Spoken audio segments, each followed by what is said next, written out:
General rules. Manager of prepayment of postage and other charges of postal articles. Whether the postage or other fees of sums chargeable on a postal article is prepaid or are prepaid, the prepayment shall be made either by means of a proper stamp or stamps provided for the purpose by the orders of the central government under section 16 of the act, or by means of a proper impression or impressions of stamping machines, or in cash, subject to such terms and conditions as the Director General may from time to time prescribe. Provided that in the case of postal articles posted on the high seas on board a ship and included in a mail bag made over by the master of that ship to any post office at any port of call of the ship for further disposal, prepayment by means of postage stamps valid in the country where the ship stands registered may be considered as valid payment under this rule. Postage stamps bearing the effigy of her late Majesty Queen Victoria and his late Majesty King Edward VII shall, with effect from 1st September 1938, not be accepted in payment of postage or other sums. For the purpose of this rule, notwithstanding anything contained in Rule 185, official paid envelopes shall be considered as having been fully prepaid with postage, even though such articles do not bear any service postage stamps or impression of a stamping machine. The postage realized on this envelope shall be at the rate of 16 pice each for the present, which shall be collected from the War Department under separate arrangements. For the purpose of Rules 190, 192, 193 and 194, the postage stamp or stamps, postcards single or reply, inland cards, embossed envelopes, air letter forms and registration envelopes on which value is noted in terms of rupees, annas and pice shall, with effect from from the 1st April 1957, be sold and accepted in each case in payment of postage or other sums for the values denoted in terms of the decimal coinage. The postage and other charges shall not be deemed to be prepaid by means of a proper stamp. If the stamp is a stamp which has not been provided for use as a postage stamp under section 16 of the Act, or if the stamp has been obliterated, defaced, torn, cut or otherwise rendered imperfect, or if the stamp has upon it any word, letter, figure or design or printed or impressed upon it otherwise than by the authority or the central government before posting, or if the stamp has been cut or otherwise separated from an embossed envelope or from a postcard or wrapper, provided that nothing in this rule shall prevent the perforation of postage stamps with initials or other identifying marks traced in minute holes. The special registration envelopes provided by the post office bearing embossed stamps denoting the registration fee and the initial rate of letter postage cannot be used for the transmission of unregistered postal articles. Price of stamps. Adhesive postage stamps shall be sold in each case for the denoted value of the stamp or stamps. Plain postcards and letter, single and reply, shall be sold for the denoted value of the stamp with they bear. The embossed envelopes, square, commercial and airmail, letter cards and the registration envelopes specified below shall be sold at the following prices, namely: embossed envelopes, for each inland envelope is rupees 5, for each inland letter card is rupees 2 rupees 50 pice, for each foreign envelope airmail is rupees 650 pice. For registration envelopes, for each small envelope rupees 22 plus 50 pice stationery charges, for each large envelope rupees 22 plus rupees 1 stationery charges. No person shall sell or distribute postage stamps or deal in any other manner in postage stamps except under in accordance with the terms and conditions of a license issued by the central government or by such officer or authority as the central government may authorize in this behalf. Whoever contravenes the provision of sub-rule 1 or any term or condition of a license issued thereunder shall be punishable with fine which may extend to 50 rupees. Nothing in this rule shall apply in respect of the sale of postage stamps by any post office, any official of the post office while on duty, any philatelic agency, any hospital, sanatorium or similar other institution, any institute for the recreation of sailors, soldiers or airmen, such other person or at such other places as the central government may be notification in the official gazette specify.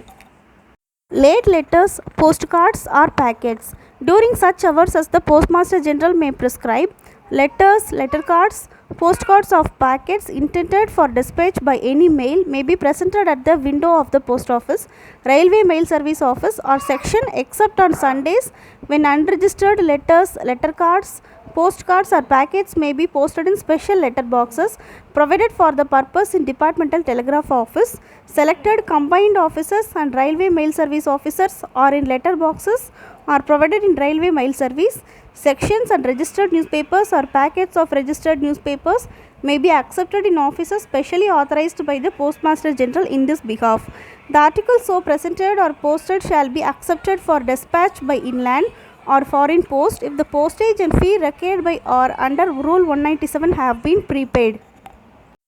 provided that no late fee shall be chargeable on registered newspapers or packets of registered newspapers accepted for posting on Sundays by officers specially authorized by the Postmaster General. The late fee shall ordinarily be chargeable at the following rates. Inland postal articles. For each unregistered letter, letter card, postcard or packet is rupees 2. For each registered letter, letter card, postcard or packet is rupees 3. Foreign postal articles. For each letter, aerogram, postcard or packet, whether registered or unregistered, is rupees 2.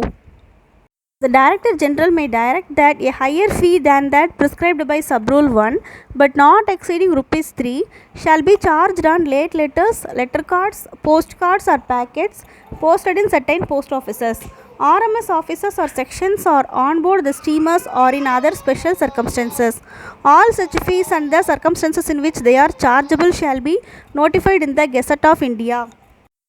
Redelivery to the sender or alteration or corrections of address of postal articles in the course of transmission by post. Subject to the provision of this rule, the sender of a postal article, hereinafter referred to as the sender, posted in India, may have it withdrawn from the post or have its address altered so long as the article has not been delivered to the addresses, has not been confiscated or destroyed by the competent authorities of the country in which the article may be for the time being, has not been seized by virtue of any law of the country of destination. No postal article shall be recalled, nor shall the address thereon be altered under this rule, except under and in accordance with the orders of the central government, the Director General, Postmaster General, or such other authority as may be authorized in this behalf. An application for the recall or alteration of address of a postal article under this rule may be made by the sender or by any other person authorized by him in writing in this behalf to any other authorities referred to in Sub-Rule 2, either directly or through any officer in charge of a post office, provided that no application shall be entertained under this sub-rule in respect of a postal article addressed to a foreign country unless such article is addressed to a country notified in this behalf by the Director General in the Post Office Guide. Provided further that every such application shall be accompanied by a statement which may be enclosed in a sealed cover indicating the reasons why redelivery is sought. The sealed cover shall be opened only by the authority authorized to issue the order of redelivery, or where such authority is the central government, by a secretary to the central government. An application made under Sub-Rule 3 shall be accompanied by a fee calculated at the rate of rupees 6 for each postal article to which it relates, provided that where the application is in respect of several postal articles posted at the same time at the same office by the same sender to the same addressee, the article so posted shall be treated as a single article for calculating the fee. Provided also that the fees paid under this sub-rule shall in no circumstances be refunded. Where the application is in respect of an insured or registered article, it shall also be accompanied by a copy of the original receipt granted by the post office and fresh postage necessary. An application made under Sub-Rule 3 may contain a request that any communication that may have been addressed to offices in India or foreign countries for recalling the postal article or altering the address thereon may be transmitted by airmail or by telegraph, and in such a case the sender shall be liable to pay the amount of airmail or telegraph charges payable on such communications. The central government shall not incur liability by reason of misdelivery of any postal article contrary to an application made under this rule. Nothing in this rule shall preclude a sender of a postal article from making a request for a simple correction of the address, not involving alteration of the name or status of the addressee, direct to the address of destination of the article. Detention in the post office of book and pattern packets and parcels. For the purpose of preferential treatment in sorting, transmission and delivery, postal articles are divided into the following four groups in the following order, namely postcards, letter cards, money orders and standard envelopes, letters other than standard envelopes, standard articles, all other postal articles. Postal articles of any of the groups above may be detained in sorting, transmission or delivery if it is necessary to do so. To expedite the sorting, transmission or delivery of postal articles in the group or groups higher in the preferential order.